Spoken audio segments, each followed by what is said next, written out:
यदा यदा हि धर्मस्य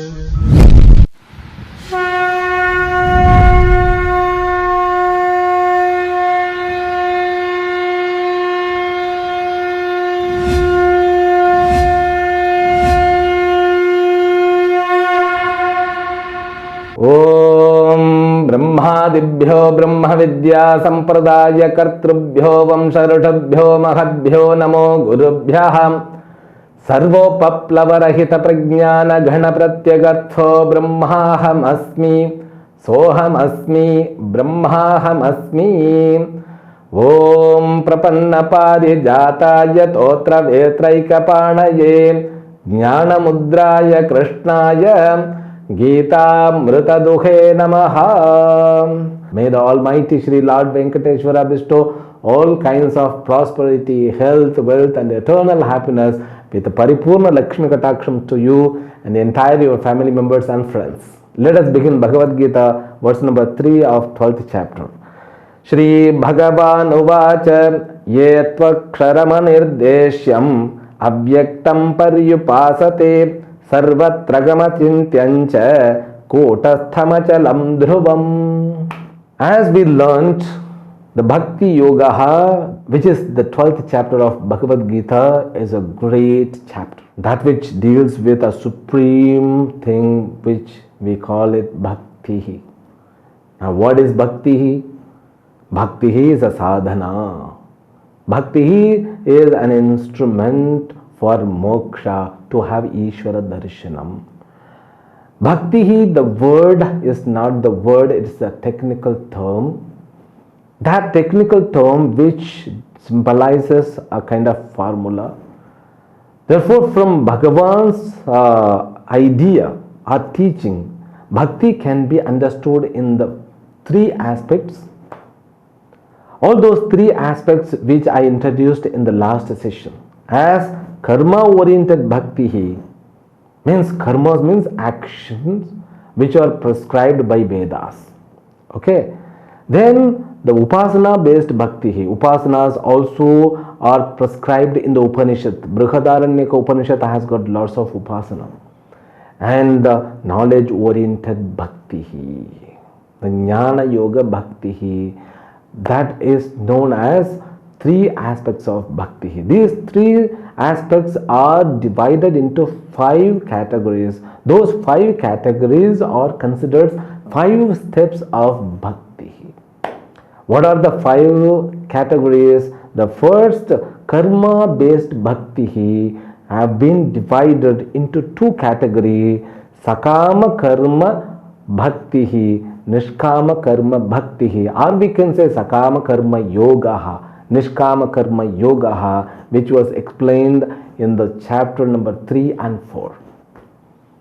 Then the second aspect, which is known as Upasana. Upasana means meditation. Meditation means what? Mental puja. Upasana means we have to include it is also a puja, but only mentally you are committed to a particular deity. Is known as upasana. This upasana have been divided into 2 categories: saguna upasana, nirguna upasana. Upasana means meditation on the particular form of the Ishvara, and meditation on the Ishvara who doesn't have form. Therefore, this nirguna upasana is being put in the third aspects of bhakti, which is known as knowledge based bhakti, jnana yoga bhakti, or we call it nirguna bhakti. These upasana, which are based on form, have been divided into 2: ekarupa upasana, anekarupa upasana. In the last session, I said saguna nirguna bhakti. Now I tell you the nirguna bhakti has to be kept as arupa bhakti. And these 5 steps, the first, you are dealing with the physical world and with karma. Karma means what? Karma has got a nature. The nature is to bind you, to give the bondage to you. Therefore, in order to get away from the karma, you have to use karma itself as a ladder by changing the attitude towards karma phala. That is known as the magic, which was explained in the chapter 3 and 4 of this Bhagavad Gita. So Bhagavan Krishna, from the beginning itself, he is launching the bhakti alone. So bhakti is the common word in which these three sadhanas are involved: karma based sadhana, upasana based sadhana, and the finally knowledge oriented sadhana. When you are matured enough, when you begin your life as the Sakama Karma Yogi, that Sakama Karma Yogi who doesn't care about the world, who doesn't even care about moksha, he doesn't know what exactly the liberation is. He knows only to get or to have the prayer for happiest life with selfishness. But with proper attitude, with prasada buddhi, he can grow to become a nishkama bhaktaha, a devotee who is in the form of nishkama bhaktaha, who can work for the universe, who could think for others and who could also serve the universe, who also gets rid of selfishness, known as the second level. The third level is called upasana rupa bhakti, eka rupa bhakti. Eka rupa bhakti means what? Fixing God with a form, and that too one God is known as Ekarupa Bhakti. And many gods or all the forms are understood as the God is known as Anekarupa Bhakti, which was explained in 2 chapters, 10th and 11th. Ekarupa Bhakti and Anekarupa Bhakti. So Bhagavan has prepared us. Now Arjuna have been prepared thoroughly by this 11th chapter. If we would have followed with serious study attitude, we would have been also matured enough to understand about this bhakti, because bhakti is very difficult topic, I tell you. And all the divisions which are, it looks very complicated. Why should I learn these divisions if I have pure love according to Narada's definition? It's very easy. Narada says the proper love, pure love is called devotion. The devotion towards the Lord. You can live your life with the devotion itself. I need not to study these all the divisions. No, my dear, if you study these divisions, if you become thorough about these things, you will come to know where you are, because human life is very rare. It's very difficult to get in our janmas. Therefore, we have to realize the importance of human birth. In the human birth alone, you can attain moksha. If you waste your time with a basic level of bhakti, not knowing what exactly the stages of bhakti, that is a great loss in your life. It takes little bit time, it takes little bit your mental practice and effort to understand, but definitely you will understand, we will understand. Bhagavan Krishna won't leave us, just we try to understand. Now you can understand, there are 5 levels of bhakti, that's all. What is the supreme bhakti? The Jnana Yoga bhakti is the supreme level, accepting God as with no form. It is very difficult, I tell you. Your mind has to be cultured, your mind has to be trained lot. Now Arjuna had the infrastructure from the childhood, he could thoroughly understand about this bhakti, but we are not. Therefore, studying this bhakti yoga from Lord Krishna, sometimes we get giddiness. But we need not to worry about it because of our Guru Parampara. They have given a proper methodology to understand these levels. Therefore, with relax, we can study step by step. Now, Arjuna has the question. Okay, he asked the question in the first verse, who is supreme? Nirguna Upasaka or Saguna Upasaka? Now the question itself wrong, because Nirguna Bhakti and Saguna Bhakti, they are two steps. Without Saguna Bhakti, Nirguna Bhakti is not possible. Without Nirguna Bhakti, Saguna Bhakti becomes incomplete. No question at all. Now there is no room for the question, but Arjuna put the question. It means what? He is a little bit confused about the stages, like us. Bhagavan didn't deny his question. He just, keeps himself in a positive approach. He didn't reject the question by saying that this question is wrong. Arjuna might have felt bad if Krishna would have done it. But Krishna said, the Saguna Bhakti is the supreme one. But the bhaktas who are endowed with Nirguna Bhakti reach me. That's what the style of Krishna. In the verse number 2, Bhagavan gives this Saguna Bhakti which is supreme one. It's my opinion. Mai aveshya nitya yuktaha ye mam upasate. The people who worship me, fixing their mind in me. How? With lots of shraddha. Paraya shraddhaya upetaha. With lots of shraddha means with a great faith. Te yuktatama iti me mataha. In my opinion, they are superior people. This is the answer was given to Arjuna by Krishna. And you should not understand this Saguna Bhakti becomes supreme bhakti. Saguna Bhakti is very much needed for Nirguna Bhakti. The Saguna Bhakti in which you can find joy. Now Arjuna's question was not about the Karma Yoga Bhakti, because he has become very clear about it. So first, the 6th chapter, he got all the questions and all the doubts which were cleared by Lord Krishna. Now he has doubt only with these two, Saguna Bhakti or Nirguna Bhakti. The Saguna Bhakti, which seems to be very easy, fixing a God with a form. You think about Lord Krishna. You can select Lord Krishna in different forms. You can select Lord Krishna as a Gokula Krishna, and you can select Lord Krishna as Gita Upadesha Krishna, or you can select even Krishna in the form of Radhe Krishna.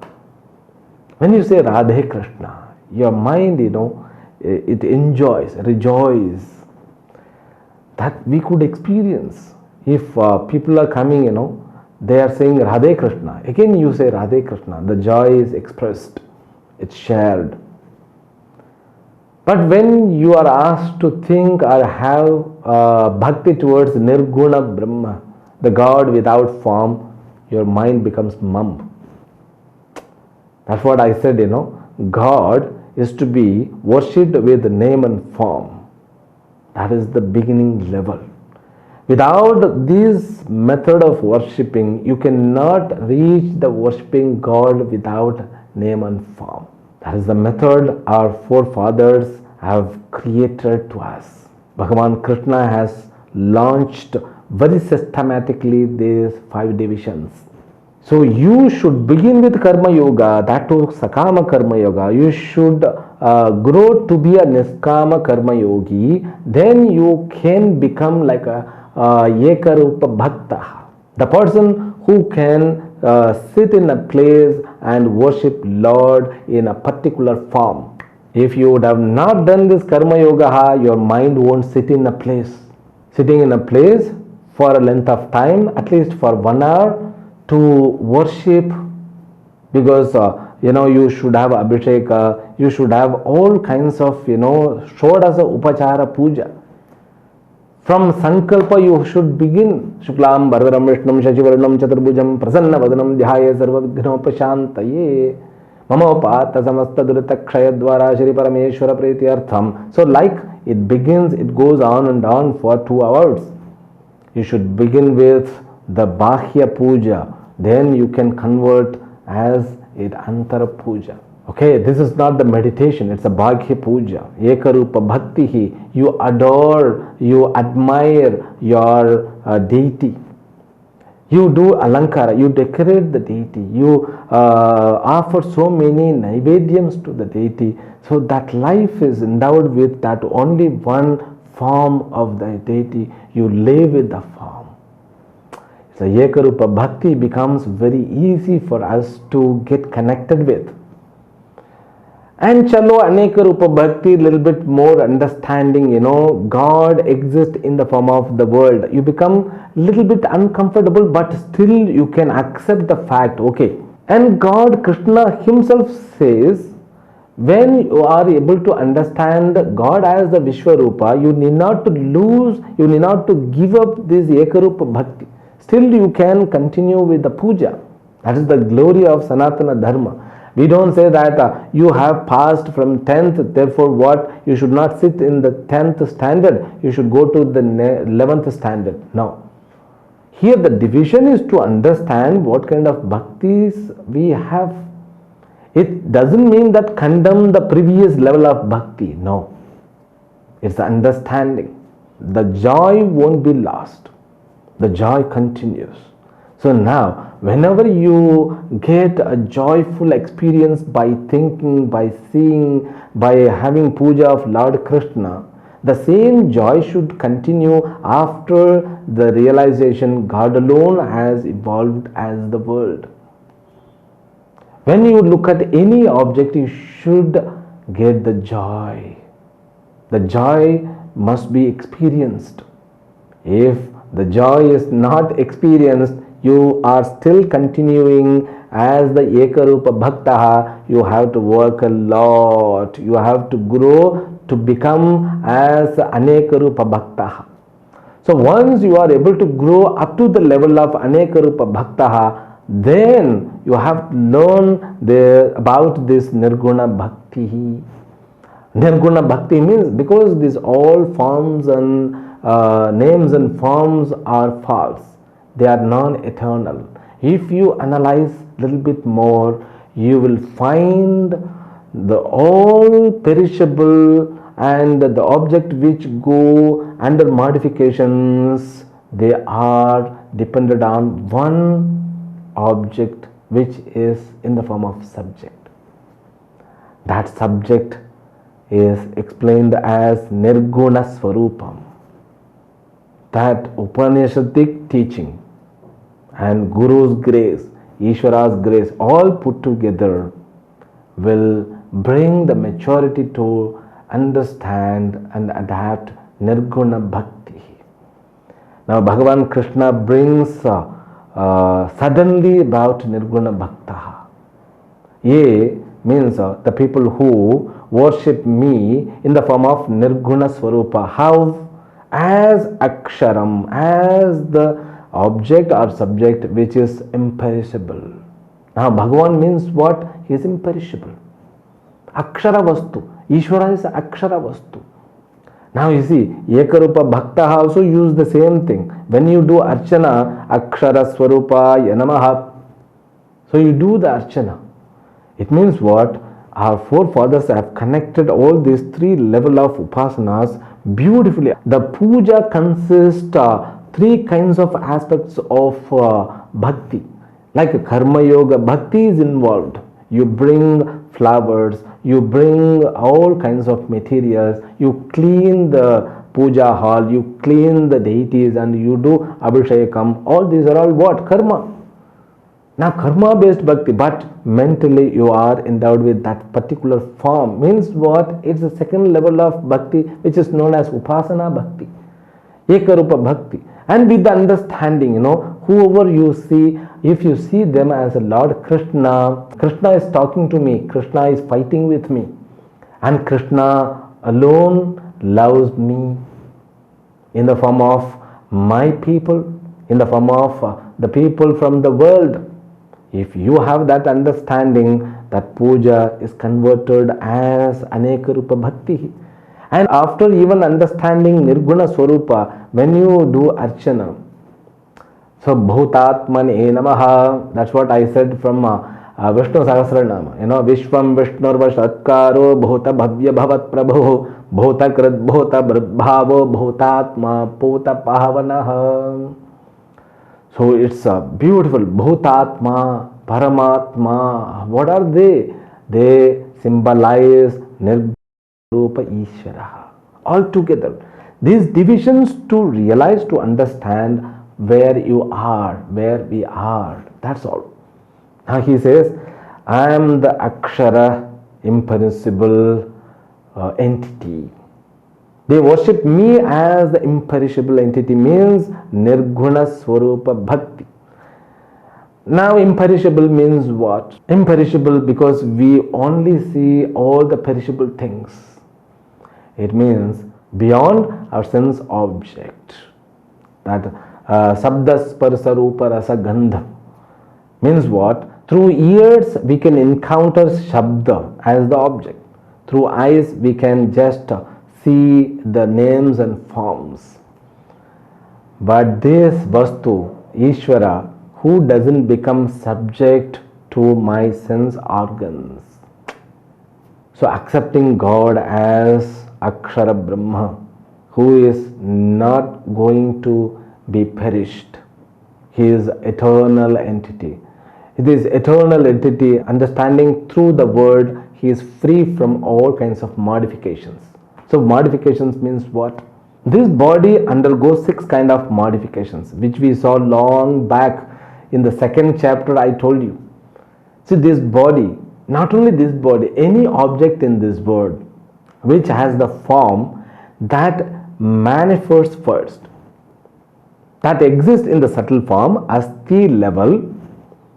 So anybody, who is born, they were in the form of infant in the womb, isn't it? But before reaching to the mother's womb, where were they? They exist in the subtle form. So you can answer, okay, they were in the previous birth with the previous body, that's okay. But in between, the one body to another body, so where they exist? They exist in unmanifested form. Asti. Every object, it exists in unmanifested form. Asti, then jayate, it is born. It's a second modification. It is born. When it is born, it doesn't remain as it is. It grows. That's the third modification. When it grows, so it doesn't grow, it doesn't grow forever. No. The growth is being stopped after certain years. For example, human beings grow vertically. So we grow up to our 21st age. So after 21 years, you don't grow. It is what, confirmed by our medical theory. After that, what changes happens?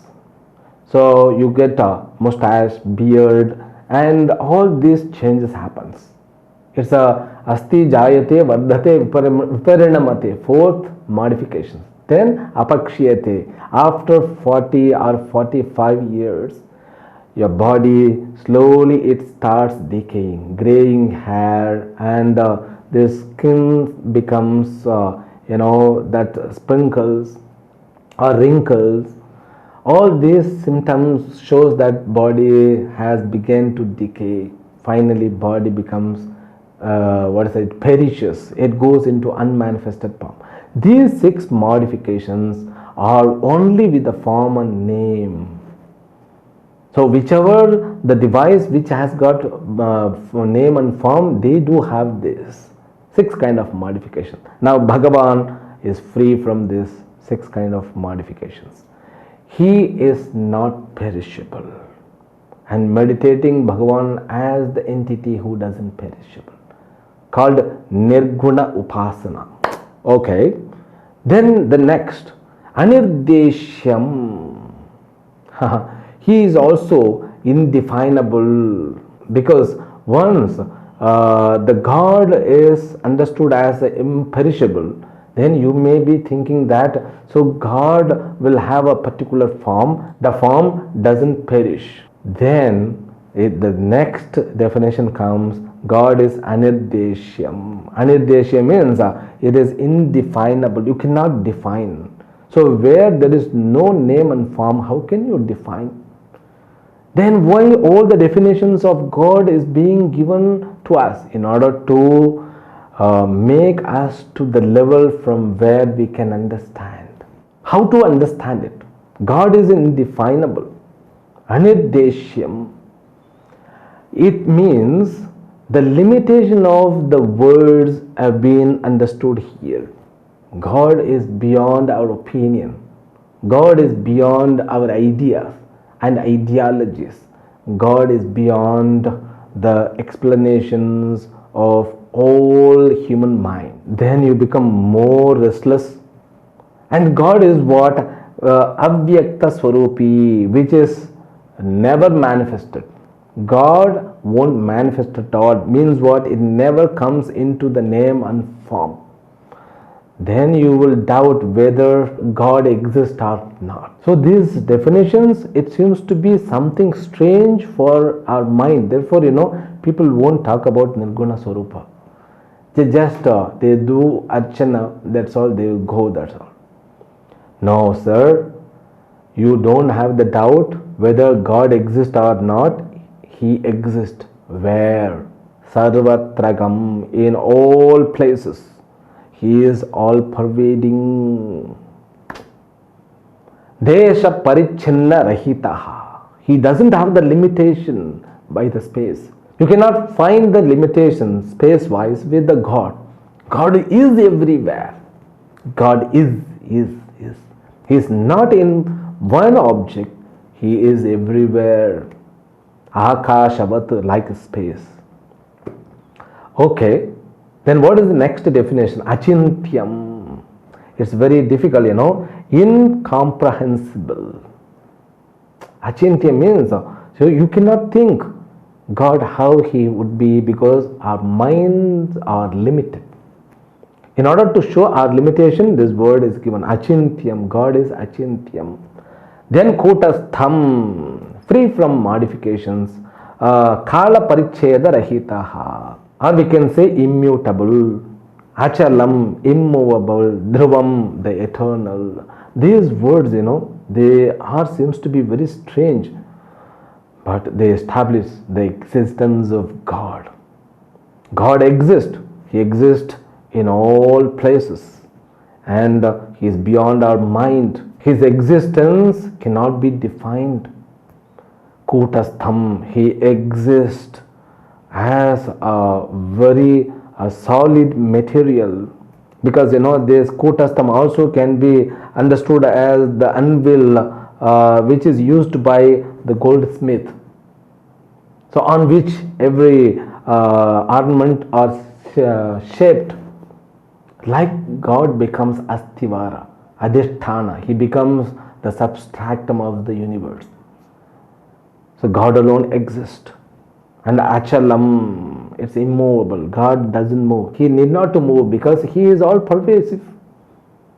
All pervaded object need not to have the motion. Dhruvam means the eternal. So the first line of these words, it has got a different definitions. God is not perishable. He is not definable. He doesn't become manifested. So all this not. And here in the second line he says all pervasive. So who cannot be defined? Kutastham, achalam, dhruvam. These definitions are the essence of all Upanishadic teaching. Swamiji, we are not getting anything. What we should do? You don't worry. So when gradually we grow to become as a Nirguna Bhaktaha, we will come to know. Bhagavan still is going to explain a lot about this verse. You don't worry. He has just given to us in order to mention there is a upasana called a Nirguna Upasana. So what is the qualification to become as a Nirguna Upasakaha? Means Nirguna Bhaktaha is given in the fourth verse. Let us read it. Sanni yamyendriya gramam sarvatra samabuddhayaha ते प्राप्नुवन्ति माम् एव सर्वभूतहिते रताः. They who, having restrained the sense organ and also being even-minded towards all, samabuddhayaha sarvatra, and they are sarvabhuta hite rataha, they are being interested in the welfare of all the being, worship me as the nirguna form, they attain me alone. Actually, these words is to be connected with the previous words. So the qualifications are given here. The indriya nigraha must be there, and they should have that even-minded. Then they should think about the being's welfare. So all these qualifications are mentioned. This is high-level bhakti, isn't it? So these qualifications are very much important to have nirguna swarupa bhakti. So slowly we will try to understand. Okay, don't worry, God's grace is with us. We need not to worry about it. Slowly we will understand, gradually. We are not in urgency. We will just, all the great devotees of our Sanatana Dharma may bless us to have the proper understanding of this chapter. Harihi Om. Shri Gurubhyo Namo Namaha. We will meet in the next session tomorrow. Harihi Om. Om Purnamadah Purnamidam Purnat Purnamudachyate Purnasya Purnamadaya Purnamevavashishyate. Om Shanti Shanti Shanti.